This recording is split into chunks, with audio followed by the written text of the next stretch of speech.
안녕하세요. 눈물의 여왕 리뷰 시간입니다. 오늘이 바로 D-Day였는데요. 왜 배우들이 8화를 꼭 봐야 한다고 했는지 이제야 알 것 같습니다. 정말 예상도 못한 엄청난 일들이 벌어집니다. 홍만대의 팔순잔치, 어마어마한 선물이 기다리고 있었는데요. 바로 킨즈가가 모스리한테에 넘어가는 그 순간입니다. 팔순잔치에 오늘이 최고의 날이 될 거라며 한껏 들떠 있는 수철인데요. 그런데 오늘이 최고의 날이 아니라 무덤으로 들어가는 날이 아닐까 싶습니다. 비록 똑똑하지는 않지만 다혜와 건우를 끔찍이 생각하는 수철의 마음에 혹여나 다혜가 생각을 바꾸지 않을까, 아니 생각을 바꿔 수철을 도와주기를 바랬었는데요. 그러나 사람은 쉽게 바뀌지 않죠. 그런 착한 마음이 있었다면 애초 이런 사기 결혼을 하지도 않았을 텐데요. 방에서 다혜가 남긴 메모를 발견하고 졸지에 사라진 다혜와 건우를 찾아 수철은 사방팔방 울부짖으며 찾아 헤매는데요. 이미 버스는 지나가 버린 것 같습니다. 그동안 백현우가 위험에 대한 많은 암시를 줬음에도 내 생각이 맞다는 오만함에 백현우를 회사에서 내보내기 위해 골몰하던 킨즈가의 가족들 결국 이렇게 골로 가버리네요.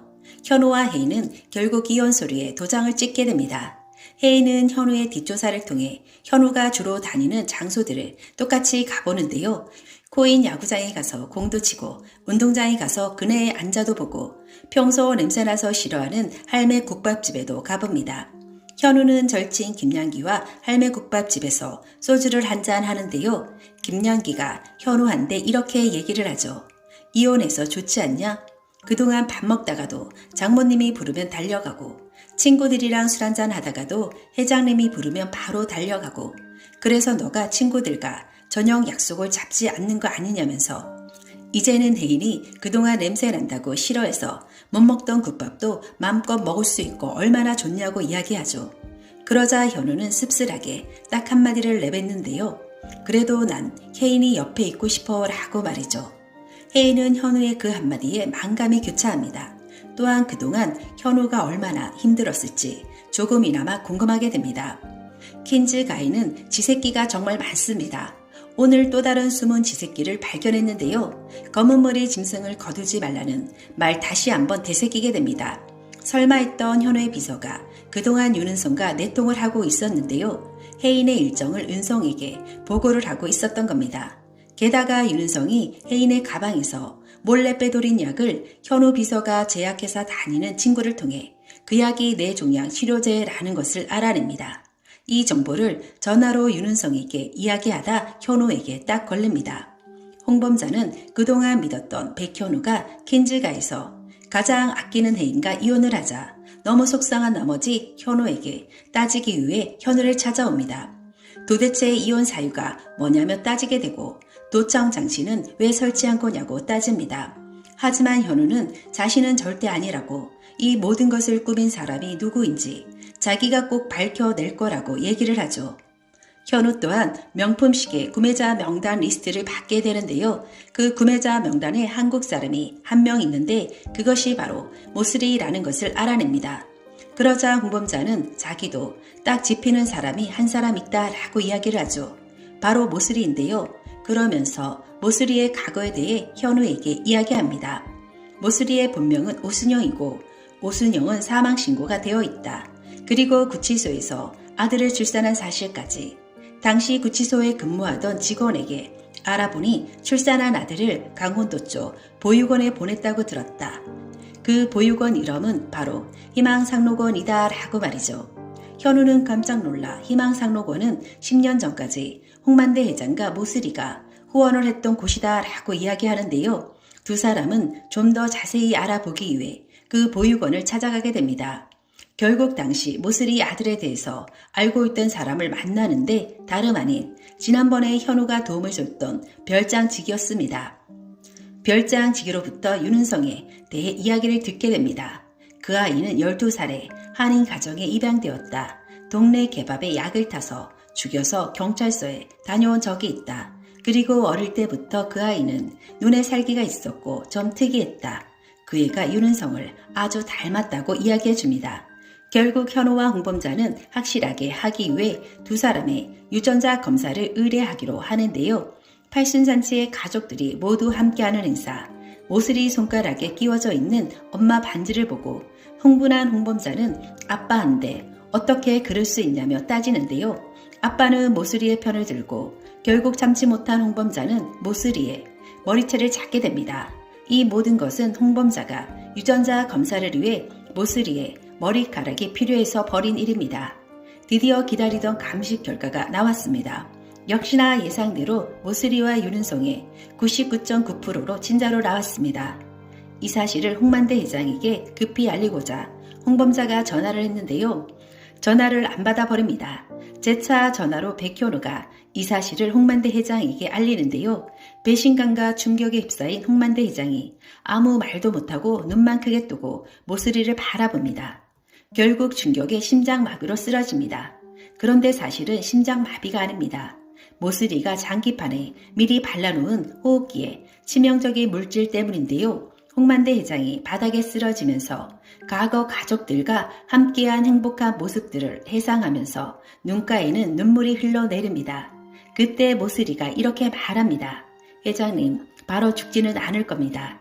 제가 이 위임장을 행사하려면 회장님은 몇 개월은 누워 계셔야 해요. 라고 말이죠. 정말 무서운 여자인데요. 이로써 킨즈가에 대한 모든 법적 권한을 위임받은 모슬이입니다. 그녀의 허락 없이는 홍만대 회장과의 접견도 안 되는 상황입니다.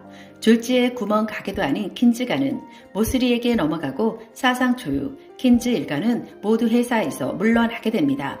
아무리 드라마지만 좀 어설픈 감이 없지 않은 건 사실입니다. 알고 보니 회사, 집, 할 것 없이 곳곳에 윤은성의 스파이가 숨어 있는데요. 이게 실제 가능한 일일까요? 킨즈가가 쓰러지는 데는 단 10분밖에 걸리지 않았습니다. 결국 회사에서 모두 쫓겨난 킨즈가 식구들은 그렇게 대놓고 무시하던 용두리 현우의 집으로 피신을 하게 됩니다.